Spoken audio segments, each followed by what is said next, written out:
Why are you alive? I'm alive. I live to safeguard the continuity of this great society. It's circular. You exist to continue your existence. What's the point? What's the point of your existence? To feel. Because you've never done it, you can never know it.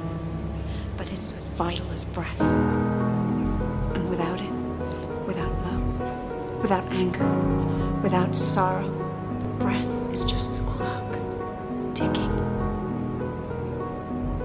Socrates says in the Phaedo that the unexamined life is not worth living. Plato is not impressed with the knowability or even the reality of the world of the senses. Plato wants us to direct our attention towards the realm of mind, the realm of pure thought, the realm of the ideas. In Theaetetus, we'll look at the contemplative life. We'll look inward rather than outward. We'll look at the soul, and we'll look at knowledge, and we'll look at the knower. And in particular, we'll look at the big existential question, which is facing death. The Theaetetus, kind of sad dialogue because there's the implication of human mortality. There's the reference to the finality of human life, its evanescence, and its queer status of souls in the natural physical world. Because Socrates thinks of human beings as being a soul occupying a body. That helps suggest to us why he doesn't think much of the physical world. Thinks much more important is the world of the soul, the world of the mind. So in the Theaetetus, we're going to see a discussion of the question of knowledge, a discussion of the examined life, and encomium is a speech of praise. It's a particular kind of speech in which you praise a person or a thing. So when we give an encomium on the examined life, we're speaking in praise of that as opposed to the active life, the world of praxis. Let the games begin.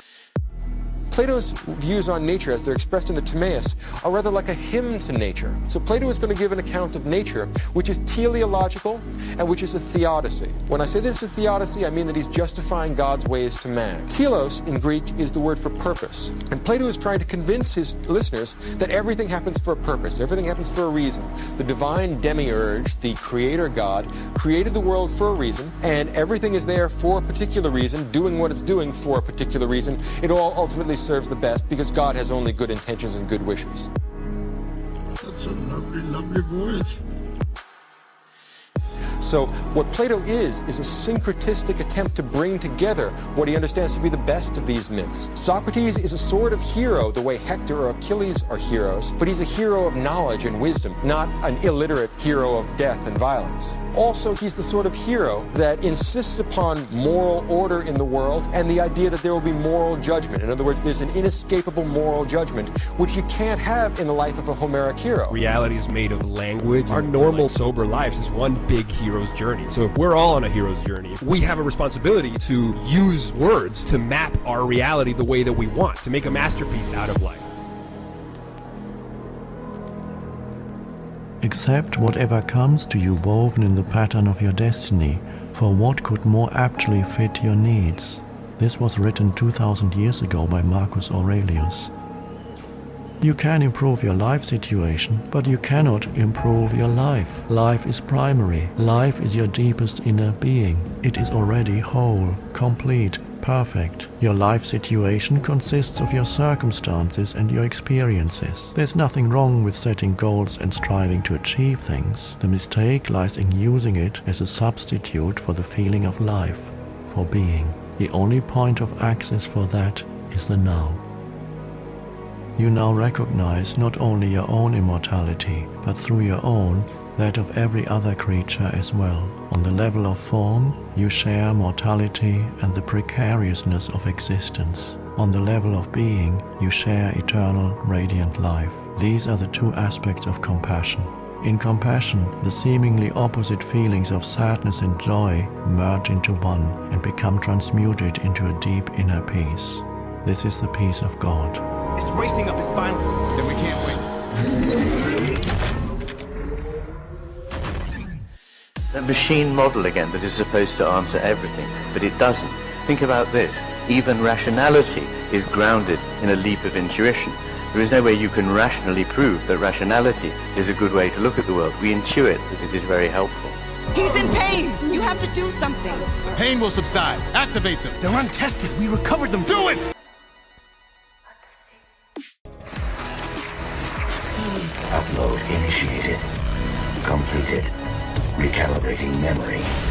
If you are a rational soul, then you have to be interested in what you know and how you know it. You have to be willing to examine all your claims to knowledge, and that's what the Theaetetus is about. Theaetetus is a good interlocutor, and he does make some progress, even though he only finds out the domain of his ignorance. And there's a sort of humbling result that you get from any well-conducted Platonic dialogue. And here we have an example where a promising young man who works very hard doesn't get anywhere, but in the process of working real hard is morally improved.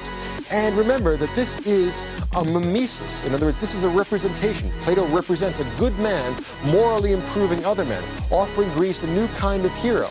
And in other words, Socrates is a figure of the good man doing good things, a new sort of hero for Greek culture, and a sort of hero to be, a subordinate hero, like Theaetetus. It shows how we will create the heroic next generation, heroes of the spirit as well as heroes of action. He's awake! Shield the castle!